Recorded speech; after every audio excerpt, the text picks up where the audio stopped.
Hello, friends, and welcome back to r/ProRevenge. In the first story, a clever move by our OP changed company policy. But before we begin, don't forget to subscribe to our channel if you're new here, and turn on notifications so you don't miss a new video every single day. Sick leave and management. Many moons ago, I was an RN working in aged care, a brand spanking new facility owned by lawyers and run by clowns. In the short time I was there, around 18 months, we had 8 or 9 managers, each wanting to put their own stamp on the way things were run. One such manager started canceling already approved leave and implemented a rule that we had to provide a full week of notice for sick leave. What? I challenge this because, like most of us, I often don't know I'm going to be unwell until I wake up that day. Nope, the rule stays. Well, about that canceled leave. I'd booked 4 days off for my brother's wedding. Instead of haggling over it or simply not turning up, I decided to follow the rules. Exactly 1 week before the wedding, I called in with notice for sick leave. Manager: What's wrong with you? Me: I'm not sure yet. Manager: What do you mean you're not sure? You need a reason for sick leave. Me: You require a week's notice, so I'm giving that to you. I'll be sure to bring in a medical certificate when I return. I had an amazing time at the wedding, had my GP sign off on sick leave as they viewed my time off as essential for my mental health. And about a month later, I handed in my resignation. Funnily enough, I heard the policy was revised not long after I left. Manager: You need a reason for sick leave. OP: I'm sick of your crap. Is that good enough? And our next story. Psycho X gets my egoless revenge with a side of heavy-duty karma. I was in a relationship for 9 years with a girl I met in college. We broke up on the cusp of my 29th birthday.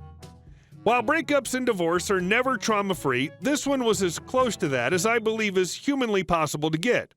There were no fights and minimal drama, and I moved to a new city to get a fresh start and be near my dad/stepmom/half-sisters, as I'm close to them and it was nice to have family during this. Get an apartment, start over, everything's good. Then I met her. Things with her seemed good at first. She was the polar opposite of my ex. She's quiet yet nice. Had her life relatively together. My first wife was very unfocused and horrible with money. I thought I'd hit the jackpot. Anywho, I fall for her hard. I have a whirlwind romance, move in shortly, and we have this glamorous life where we make good money. She was a corporate accountant. I had a decent small business. We're pulling in $150K plus combined, renting a luxury apartment, 1 car paid, the other brand new, no kids at the time. We get soused one night and drive to Vegas and get married on the Strip after 6 months of dating and 9 of knowing each other.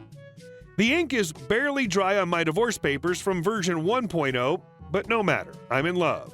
My family likes her overall, her family loves me, we adopt cats, we talk about trying to have a kid. We upgrade our life and take on more debt just as the housing bubble bursts and the economy tanks. She loses a couple jobs due to her inability to show up on Mondays, and I start losing clients as the ones I have start cutting their advertising budget, my field. Things start to get pinched, and she first starts complaining, then gets petulant because now we can't spend the way we used to. The quarterly mini vacations dry up. Plus, we're cooking at home instead of going out to eat 4 times a week. I was dumb and love blind, but she cheated on me during this period. Realizing what we were up against with our normal bills plus our credit cards, I go out and get a job bartending at a posh resort, the only other real skill I have at the time that's marketable. I get 2 other part-time gigs to help make ends meet. She still complains and throws me an ultimatum before I even start getting paychecks, laying the blame at my feet. I say fine, screw this. Had we stuck it out even a few more months, things would have started to turn a financial corner. Instead, she goes full two-faced, mean-spirited B on me. We basically fight for the next week.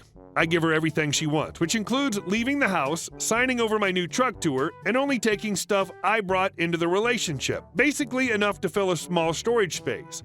She's financially pinched, so I sell my office furniture for cash and don't even touch the bank account. Just take my business money and 1 cc I got separate from her.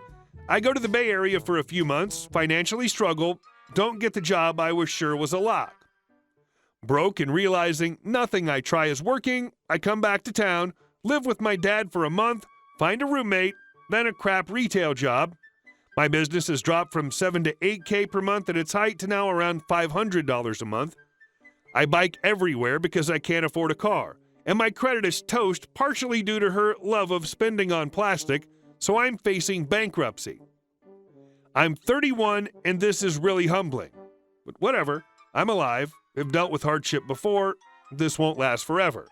She's kept her house, declared personal bankruptcy on her debts, keeps her car, and has been dating a series of men starting a couple weeks after we split. While I never asked the details, apparently she's also reached out to a few of my friends and badmouthed me a bit. Also, we live in a suburb that's smaller and tightly knit, so multiple places I go to, like my church, the bookstore I frequent, and the coffee shop right by my place, she talks endless crap to people. Some people actually believe her. I even get threatened by a wannabe biker one night that's literally twice my age with violence. Itself a funny story, but not to the point. Finally, after some more bullcrap and back and forth, she leaves town, more falsehoods around this, including her borrowing a bit of money she didn't end up paying back, and sticking me with a massive overage on our cell bill right before we split the account. She goes to New York to shack up with another guy, gets pregnant 15 minutes later, finally sends me divorce paperwork, I sign it and send back quickly. All notarized docs, everything organized and flagged. 1 week after the divorce is finalized, the kid's born. No word from her after that for 2 years, thank God. I get a new career, start advancing in it, and start dating a new woman that I'm still with 10 years later. So flash forward 2 years. I get a call from my current squeeze. She just talked to a friend who was also a very brief roomie of her after our split. She's breaking up with baby daddy. There's a custody fight. He's saying he doesn't know if it's his. Will I help her? Well, it's the right thing to do. So even though I don't trust or particularly like her, I say yes. I get the call and a sob story. Most of it doesn't add up. He took the kid, but thinks it's actually mine. To prove paternity, I'd need to come to New York and take a paternity test at one of their facilities. Also, he hit her, put a GPS tracker on her car, brother's a Russian mobster who threatened her, all very far-fetched.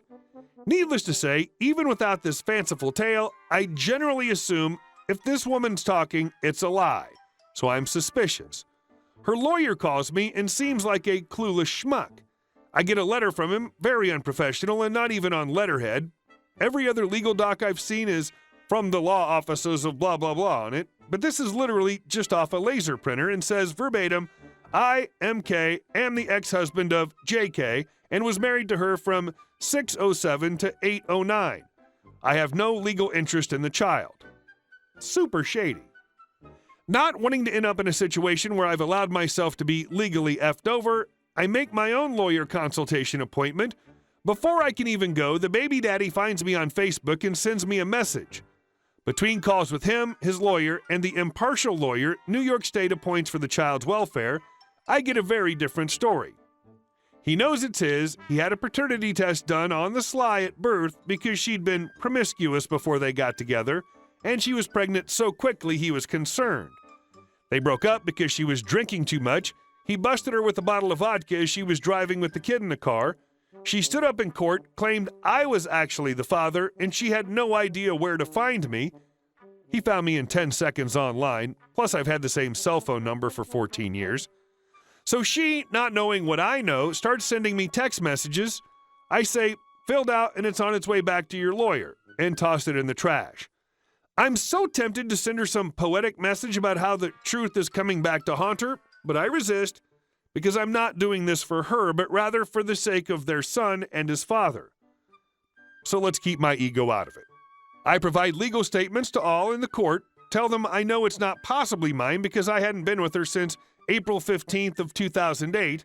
Kid's birthday's in September of 2009. I remember the date because due to taxes, I get effed twice that day. Explain when she was in New York, which is the likely dates of conception, prove I was thousands of miles away on the West Coast, tell them to look through her social media where she meticulously tagged herself and took tons of pictures, even of their mundane locations, provide a blood sample to a local lab, tell them salacious details about her drinking, including her abused prescriptions and a previous hospitalization where she was held for psych eval due to taking too many pills. Court comes and she gets blindsided. Stack of depositions and collections of statements from me were what sealed the deal, apparently, and the incredibly stupid game she was running is fully exposed. Gets no custody, no support, supervised visitation once a week. I run into her ex-roomie, upset, but instead of giving her attitude, I just calmly tell her the scam Jay was running, then let her pull out of me the truth about our split. She's flabbergasted, but also a horrible gossip, so it gets around town like wildfire. People I barely know, including the aforementioned biker, all come up to me and apologize for misjudging me.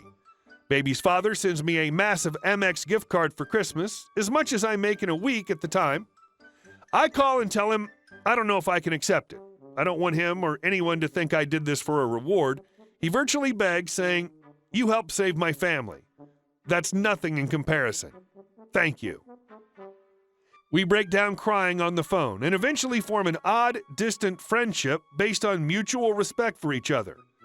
I even had dinner with him a couple times when I had to go to New York for business over the years, and I always buy, because the poor guy's done enough and gone through enough having to co-parent with this train wreck. To this day, she's apparently struggling to stay sober, alcohol and other substances, and has minimal involvement in her child's life due to her inability to show up when expected. Baby daddy tells me she's been in legal trouble, financial issues up the butt, and a string of boyfriends that never last more than a few months. I'm doing well. Got married again 3 years ago, raised stepchildren, am reasonably financially successful, and rather like my life. Granted, a large part of this story is just karma in action, but I feel like I did the right thing. Wasn't pretty, and what I did do hit her where it hurts. Kudos for keeping it actually professional and reaping the results of your patience. Hey guys, thank you all for watching the video. I'll see you in the next one.